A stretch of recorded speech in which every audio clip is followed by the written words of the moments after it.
Kemudian apa Ustaz yang membedakan risalah akhlak yang diproduksi oleh MTT dengan produk-produk yang lain Ustaz? Mungkin ada ciri khasnya Ustaz?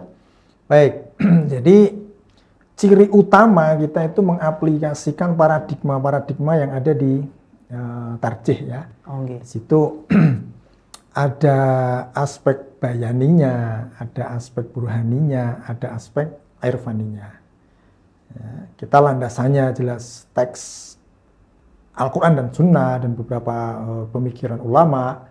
Kemudian burhaninya kita libatkan perspektif-perspektif keilmuan yang ada terkait dengan perbuatan itu, misalnya psikologi, sosiologi dan sebagainya, kita libatkan di situ untuk menjelaskan bagaimana konsep akhlak itu.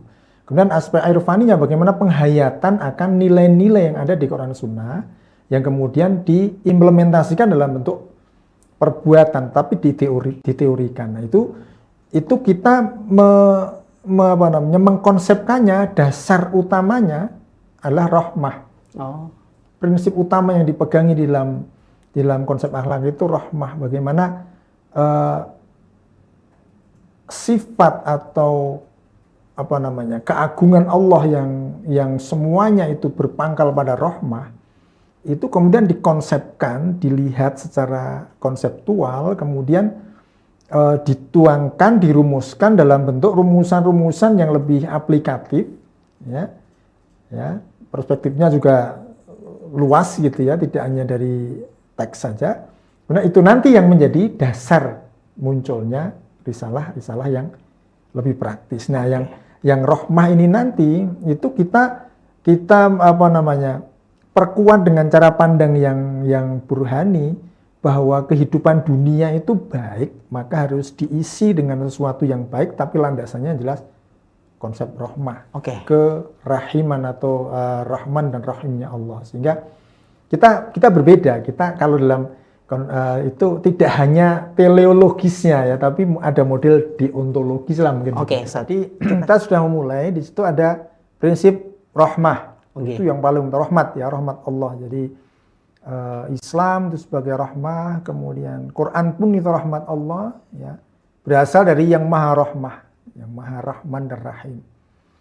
Nah, kemudian konsep itu kan diturunkan menjadi satu rumusan-rumusan, yang rumusan itu didasarkan pada satu cara pandang kita bahwa dunia itu baik.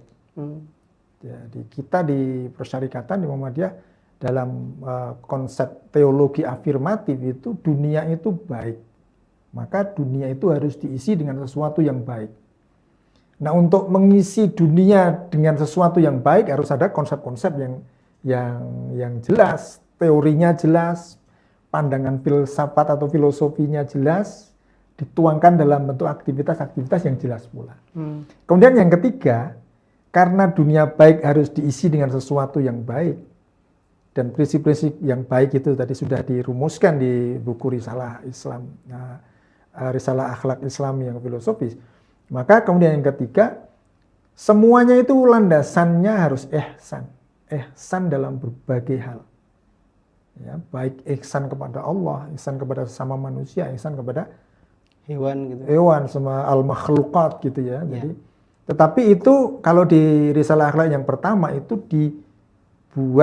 dijelaskan secara teoritis, secara filosofis. Nah, baru nanti ketika di Risalah Akhlak yang kedua, rincian secara praktisnya itu apa?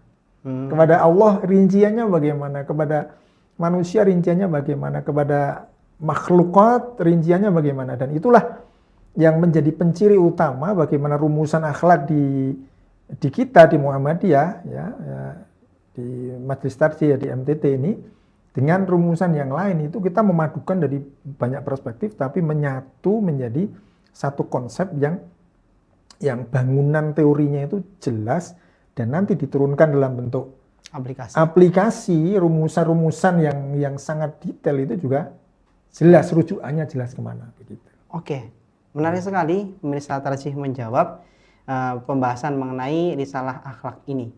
Kemudian dalam risalah akhlak Ustadz itu dijelaskan mengenai manusia sebagai ciptaan manusia, Ustadz. Manusia sebagai ciptaan manusia. barangkali bisa dijelaskan Ustaz, apa tujuan penciptaan manusia tersebut dalam perspektif akhlak Ustaz? Ya, mungkin bukan ciptaan manusia, saja ciptaan Allah itu ya. Iya, Jadi maksudnya manusia itu mungkin sebagai ciptaan tugas, Allah. ciptaan Allah sebagai bertugas sebagai apa namanya? Ya, manusia sebagai ciptaan itu. Mungkin begini, jadi yang namanya perbuatan itu perbuatan yang sifatnya baik itu syar'i maupun yang bukan, dalam konsep Islam itu subjeknya manusia. Jadi subjek utama, pelaku utama dalam keseluruhan perilaku yang ada di dunia ini itu subjeknya adalah manusia. Ada aktivitas misalnya binatang, tapi konteksnya manusia. Ada aktivitas-aktivitas alam lain, misalnya laut, udara, dan sebagainya, itu konteksnya juga manusia. Maka ketika manusia di sini posisinya sebagai khalifah, dia sebagai subjek, maka orientasi atau sasaran utama konsep akhlak ini juga kepada manusia. Nah, oleh karena itu, maka melengkapi tadi ya, ciri khas bagaimana konsep akhlak di kita, di persyarikatan itu, konsep akhlak yang subjeknya manusia itu sebenarnya kan satu rangkaian utuh ya dari tiga konsep. Yang pertama, Allah sebagai khalik, manusia sebagai makhluk. Maka pertanggungjawaban perbuatan manusia kepada Allah dikonsepkan dalam bentuk akhlak.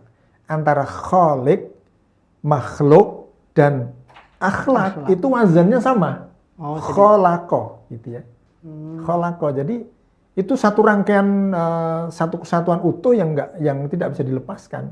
Artinya konsep akhlak yang di sini manusia sebagai subjek itu harus terikat dengan yang lain, terikat dengan Allah, kholik, dan terikat dengan perbuatan manusia terhadap manusia lain atau terhadap makhluk lain. Maka disinilah esensi perbuatan yang diteorikan atau aktivitas yang dikonsepkan dalam risalah akhlak itu pusatnya manusia.